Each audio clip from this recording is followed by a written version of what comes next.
Most people buying property in Spain focus on the price, the location, and the pictures, and that's completely fine. But when you found that property that you really want to buy and you're willing to invest half a million, 1 million, 2 million euros on it, you should ask for specific documents. And this is what we're going to talk about today. My name is Bertomeu and I'm a legal and a tax advisor based on the Costa Blanca. This is Alicante, Spain. I work alongside my father, Juan Bertomeu, a lawyer with more than 35 years of experience. This is what we do on a weekly basis when clients hire us to help them with the property transaction. So I want you to be very focused on this because at the beginning of the video, I will talk about the documents that we ask for in every property transaction, and then we'll see some other scenarios, such as when you buy a property that is part of a community of property owners, when you are buying a new build property, etc., etc. Let's go for it. Chapter 1, the documents you always ask for. 5 documents. The first one, la nota simple. The nota simple comes from the Land Registry or Registro de la Propiedad. It shows you who legally appears as the owner, how the property is described, and what charges are registered against it. Mortgages, embargoes, anything that follows the property. This is just the starting point, because if the nota simple gives you the summary, the previous property deed or escritura de compraventa gives you the details. Exactly what was purchased, how it was described, whether the garage or storage room are legally included, and how the seller originally acquired it. If what you're being sold doesn't match what's in that previous deed, this is something you should know before you sign any serious contract or pay anything. Document 3, the catastro certificate and the latest property tax. Let me explain something here that causes a lot of confusion, especially between foreigners, but also among Spanish buyers. In modern properties, the Land Registry and the catastro are increasingly coordinated, but they are still two different systems. The Land Registry, or Registro de la Propiedad, deals with ownership and charges. The catastro describes the property physically, surface area, boundaries, the actual layout on the ground. The property tax receipt, or in Spanish, the IBI, shows the cadastral reference and the local tax site. If the Land Registry and the catastro are not telling the same story, we want to know why before we go any further. Document 4, occupancy license or cédula de habitabilidad. In Spain, this goes by different names depending on the region. Cédula de habitabilidad, licencia de primera ocupación, licencia de segunda ocupación. The name matters less than the question it answers. Is this property legally authorized to be lived in? And the last document out of this block is the Energy Performance Certificate or Certificado de Eficiencia Energética. This is mandatory in any sale. It tells you how the property performs, energy consumption, CO2, emissions rated A to G. It won't tell you everything, but this is mandatory. Those are the 5 standard documents, but a lot of the work we do is with international buyers buying properties on the Costa Blanca. Our offices are in Moraira and Denia, so all this area. Moraira, Denia, Teurada, Calpe, Benissa, Altea, etc., etc. And most of these buyers buy single-alone villas, chalets, or villas. I'm sure you understand what I mean. So when it's this kind of property purchase, we always want to add a document to this base folder. The Urban Legality Certificate or Certificado de Legalidad Urbanística.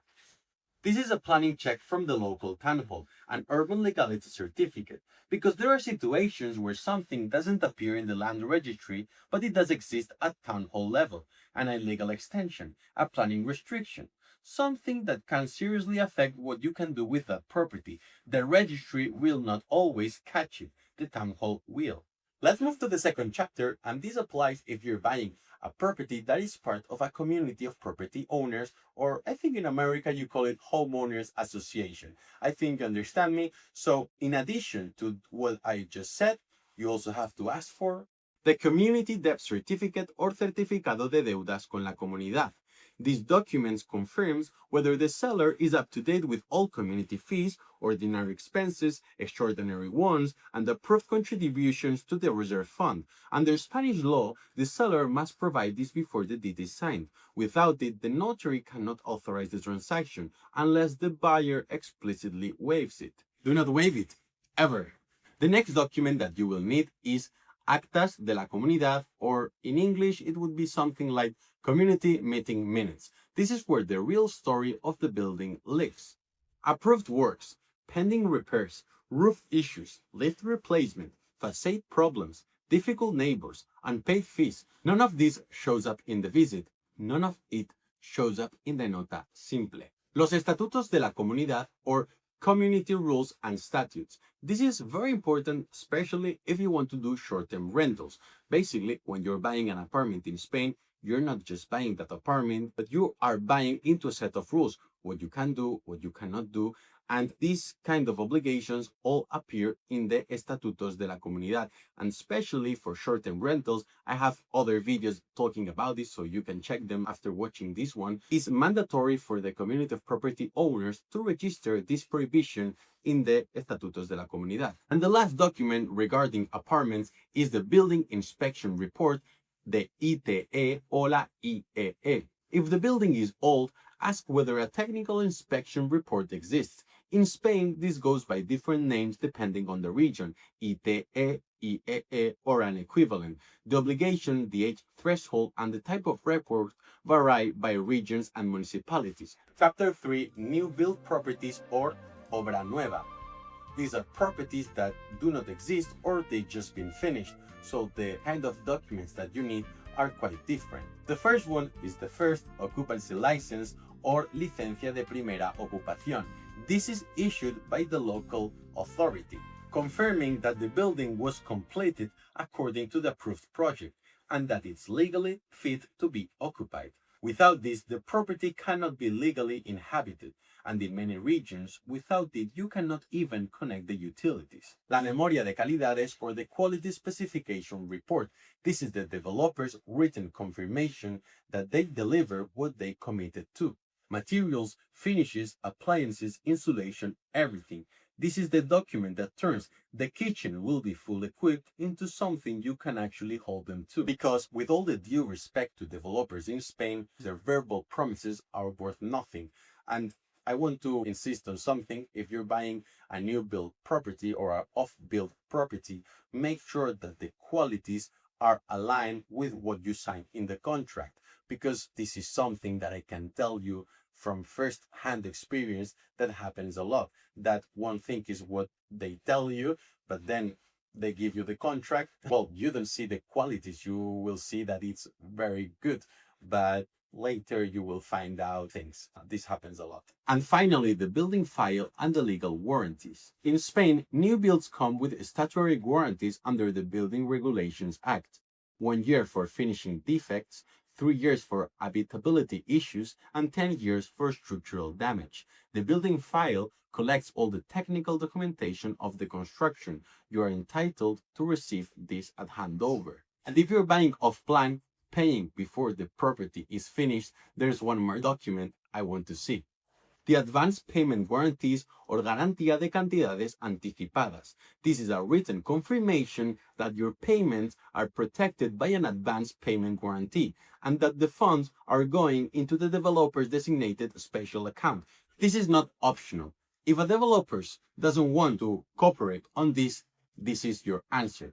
And again, this comes from our experience. I could tell you one case that we had few months ago that the developer wanted to get the money into a personal account in the Netherlands. But beyond that, before coming to work with my father and specializing on real estate law in Spain, I worked for one of the best criminal law firms in Spain.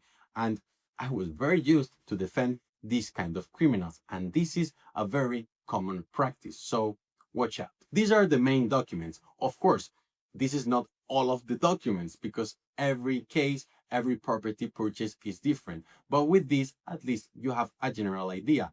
Now, very important. I don't want anyone that is watching this video to say, okay, now I will go and do this on my own. You can do it, but you must know that you're taking a serious risk because one thing is having all the documents and the other thing is interpreting them, knowing the urbanistic situation of every different municipality. And well, this is our profession. My father has been working this for 35 years and deals with problems in every property purchase that are different from the previous ones. And I'll be honest with you about something. Most of the people involved in a property transaction in Spain have direct interest of that deal being finished. And this is completely natural. The developer, the estate agent, the seller, of course, even the lawyer they recommend. Why do I say this? Because when you're buying property in Spain, you should hire an independent lawyer. Oh, surprise, this is what we do.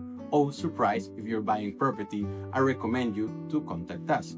Why? Because we have experience, we have local knowledge. It's true that we're based in the province of Alicante, Denia and Moraira, but we are working more and more all over Spain. For example, last week we got a new client from Zaragoza, but I invite you to go to the description or to the first comment and see our offices and see the clients that are super satisfied with our services. These reviews are completely honest. I also invite you to see some other of my videos, to check my website, and well, if you're willing to buy property in Spain, you can contact us. We'll be very happy to help you. My name is Daniel. I hope this video was useful, and I have another video that is the full guide about buying property in Spain. This video is quite short, but the other one is more than 60 minutes long. So if you're thinking about this, please go and watch it, because it will save you a lot of dark surprises that could arise in the future. Thank you y hasta luego.